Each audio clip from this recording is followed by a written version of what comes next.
This video started off as just us going for a road trip and filming the low level of the Vaal Dam just to share and show all those who can't or don't wish to make the trip to just go see how low the water level is in the Vaal Dam, and to compare to footage from a few years ago, where after heavy rains, the water level rose all the way to 107%, and it turned out into a little fact-sharing mini documentary about the interesting history of the Vaal Dam, its water system, and how the Vaal Dam came to be. Hope you enjoy our journey. Cabin crew, please take your seats in circle. Welcome to our channel. He's Fernando.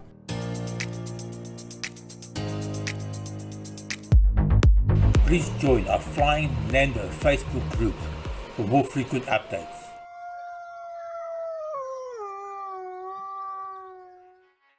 Vaal Dam. The Vaal Dam in South Africa was constructed in 1938 and lies 77 kilometers south of Jan Smuts International Airport. The lake behind the dam wall has a surface area of about 320 square kilometers and is 47 meters deep. Dennisville is the largest town on the Vaal Dam and provides a shopping center for the dam. There are 3 yacht clubs and 2 marinas.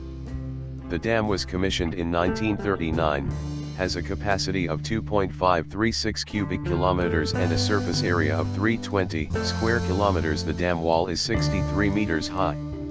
Due to the large lake size reservoir, there is a problem with evaporation. 3 provinces make up the dam's shoreline. The Free State has the longest stretch. Mpumalanga has a beautiful and relatively unspoiled shoreline, while the most despoiled by far is that of Gauteng. The Vaal Dam lies on the Vaal River, which is one of South Africa's strongest flowing rivers. Other rivers flowing into the dam are the Wilge River, Klip River, Moulsproet, and Grootsproet. It has over 800 kilometers of shoreline, when full, and is South Africa's second biggest dam by area and the 4th largest by volume. The construction of Vaal Dam started during the Depression of the early 30s, and the dam was completed in 1938 with a wall height of 54.2 meters above lowest foundation and a full supply capacity of 994 million cubic meters. The dam is a concrete gravity structure with an earth-fill section on the right flank. It was built as a joint venture by Rand Water and the Department of Irrigation, now known as the Department of Water Affairs. The dam was subsequently raised in the early 50s to a height of 60.3 meters, which increased the capacity to 2,188 million cubic meters. A second raising took place in 1985 when the wall was raised by a further 3.05 meters to 63.4 meters above lowest foundation. The capacity of the dam is currently 2,609,799,000 cubic meters, and a further 663 million cubic meters, or 26%, can be stored temporarily for flood attenuation.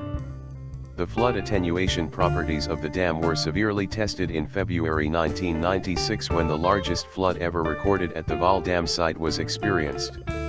An inflow of over 4,700 cubic meters per second was measured into the Vaal Dam, which was already at full capacity due to good rains, and it was only through the expert management of the hydrology staff at DWAF that the maximum flood released from the dam was limited to 2,300 cubic meters per second.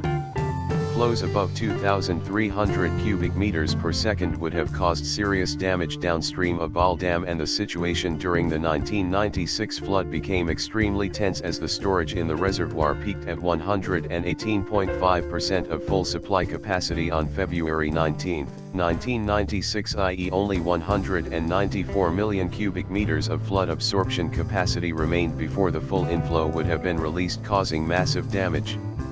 The Lesotho Highlands Water Project feeds water into the system by gravity, contributing to a stable supply of water to the people and industrial complex of Gauteng. Water from the Sterkfontein Dam is released once the Vaal Dam drops to below 16%. This water is piped from Lesotho into the Liebenbergsvlei and Wilge rivers. The Sterkfontein Dam forms part of the Tagila Vaal water transfer scheme for the interbasin transfer of water from the Thukela River in KwaZulu-Natal to boost the levels in the Vaal River system. The dam has its own island some 5 kilometers long. The island was used as a secret meeting place by the previous government but now hosts the annual Round the Island Yacht Race, a Guinness Book of World Records title of the largest inland yacht race. Water sports. Many world-class water sport events are held here, including the annual Round the Island Yacht Race organized by Lake Denny's Yacht Club, a race that has been in the Guinness Book of Records for being the most yachts in an inland yacht race in the world, in which 389 craft crossed the finish line. This race has entered the Guinness Book of Records for the most boats in an inland yacht race. Several large events take place here, including Keel Boat Week and the Bayshore 200 km jet ski race, and now the Bayshore Marina Vaal Dam treasure hunt. Lake Denny's Yacht Club and Pennant 9 Yacht Club partnered the organization of a fleet which participated in the inaugural 2014 and second 2015 International Barts Bash. Fishing and angling.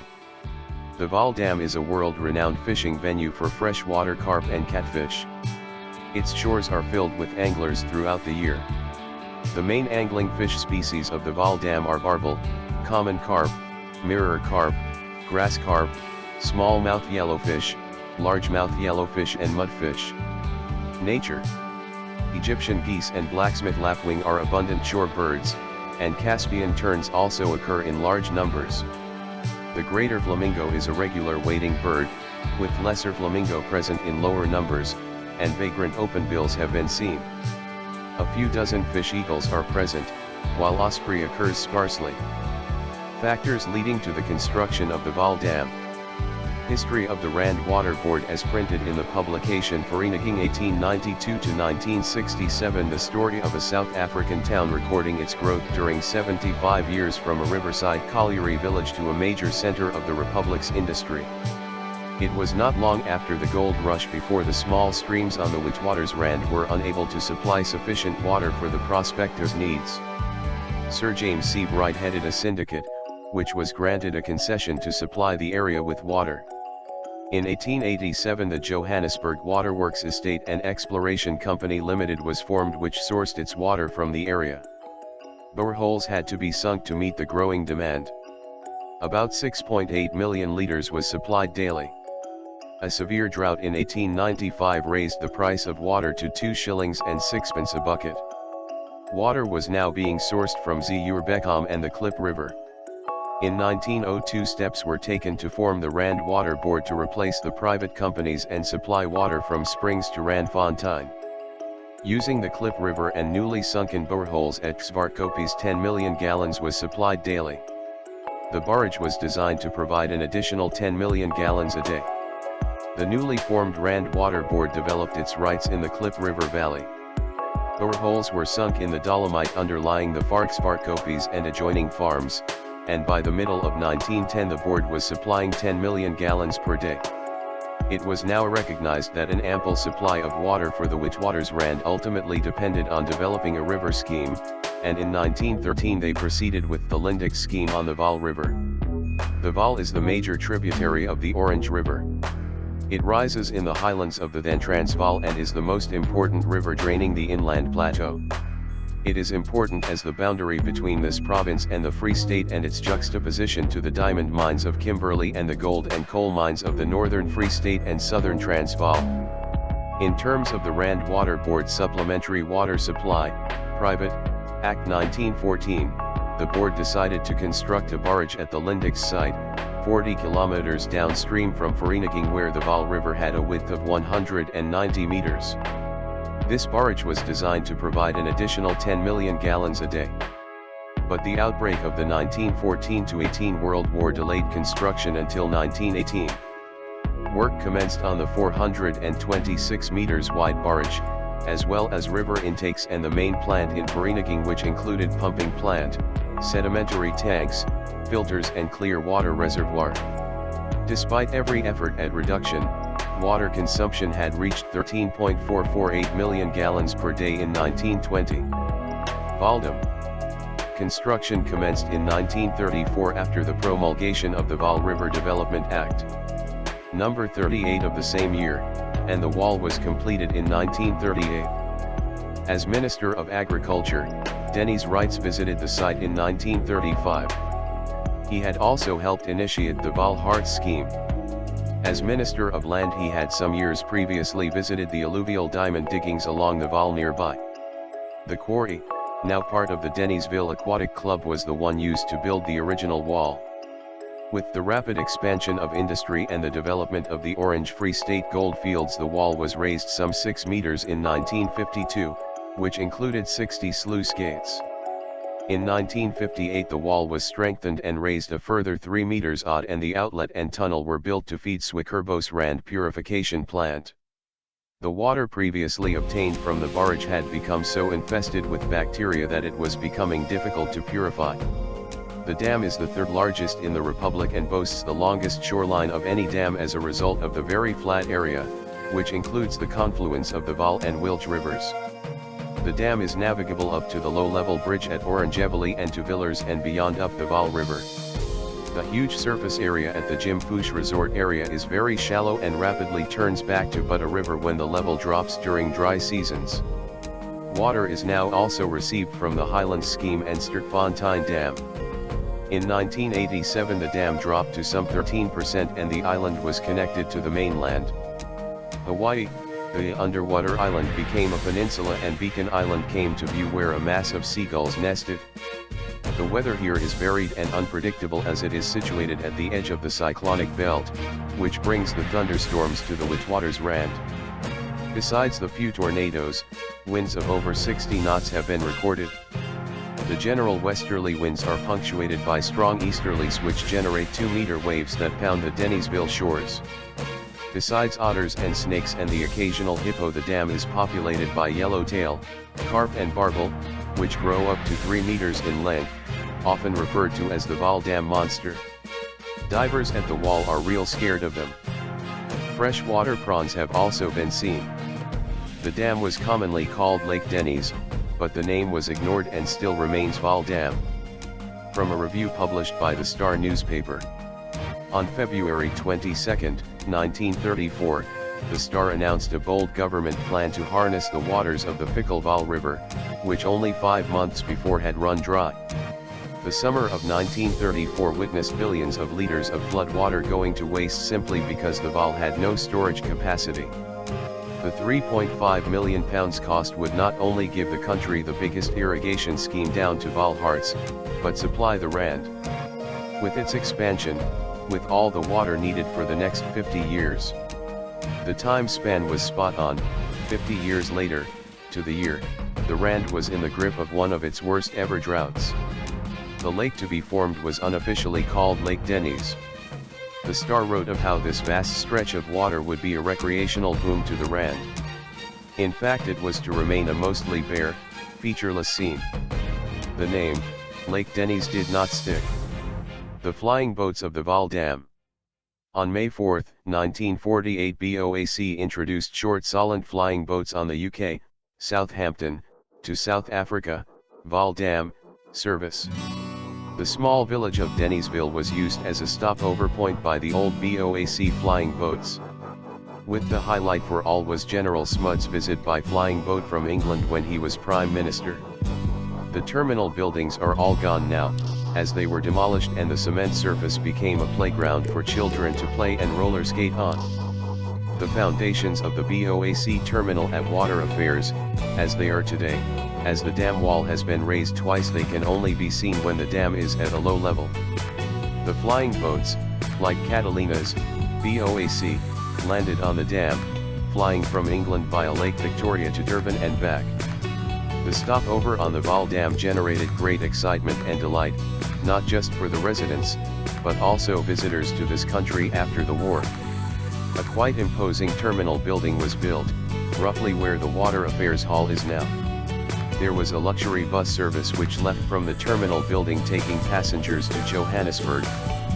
After 1933, British Imperial Airlines was committed to carry mail to destinations in the British Empire including South Africa. The first route using land planes was London via Cairo to Cape Town. A survey for an African airline route was completed by Sir Alan Cobham in 1928 flying a short Singapore flying boat. In 1931 he undertook another survey, formally on behalf of Imperial Airways, using an S-11 Valletta, a 3-engined monoplane. Later an order was placed with Short Brothers for flying boats. Designated the S-23 or C-class boats, their name all beginning with C, Imperial Airways called them Imperial Flying Boats, but the popular name was Empire Flying Boats. Canopus was the first off the production line and it made its initial flight on July 4, 1936. The Empire Airmail scheme was officially inaugurated in June 1937 when 3,500 pounds of mail was delivered to Durban, South Africa. The 88-foot-long plane was powered by four 290-horsepower 9-cylinder rotary Bristol Pegasus XC engines. It had a cruising range of 760 miles and carried a crew of 4 and 24 passengers. From 1938 to 1940 the planes took off from Southampton, landing and refueling at Marseilles, Rome, Brindisi, Athens, Alexandria, Cairo, Khartoum, Juba, Kisumu, Mombasa, Dar es Salaam, Beira and Lourenço Marques in Mozambique to Durban. Many of the Empire flying boats remained in service until 1947. The Sunderland was developed by Short Brothers as a wartime long-range bomber. The Sandringham Mk.I made its debut in 1945 as a direct conversion for commercial transport. Imperial Airways now became British Overseas Airways and ordered 12 short S.45 aircraft known as the Solent. Powered by four Bristol Hercules 14-cylinder radial engines rated at 1,690 horsepower, they could accommodate 44 passengers. On the April 14, 1948 BOAC's new flying boat terminal was opened at Southampton Docks and Solent GAHIN was named Southampton by the mayoress and soon afterwards left on a proving flight to Vaal Dam with a party of journalists and travel agents.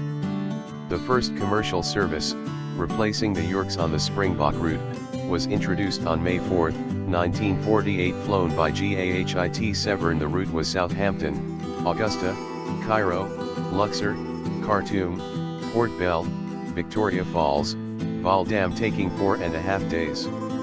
Johannesburg-bound passengers would disembark at Denysville, near the Vaal Dam Wall, an hour's bus journey from town. Though they became famous for their luxurious and incident-free travel, their reign was brief. Jan Smuts Airport, although not opened until 1953, was officially named on December 3, 1947. On November 10, 1950, Ohio Somerset left berth 50 at Southampton on the last southbound flight, bringing a most wonderful era to an end.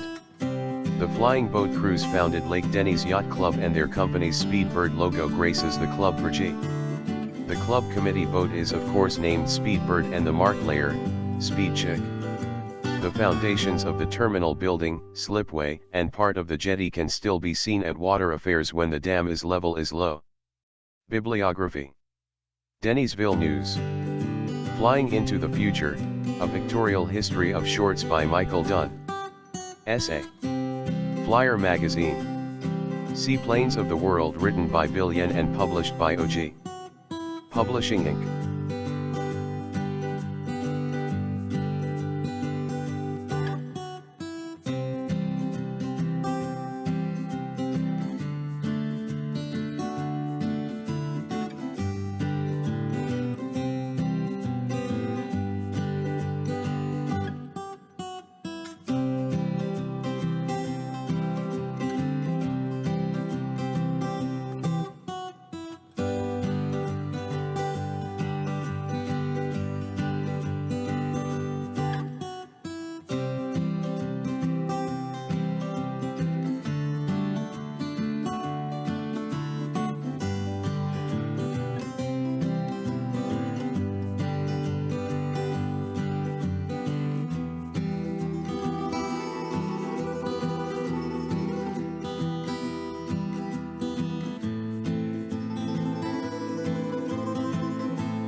This is not over.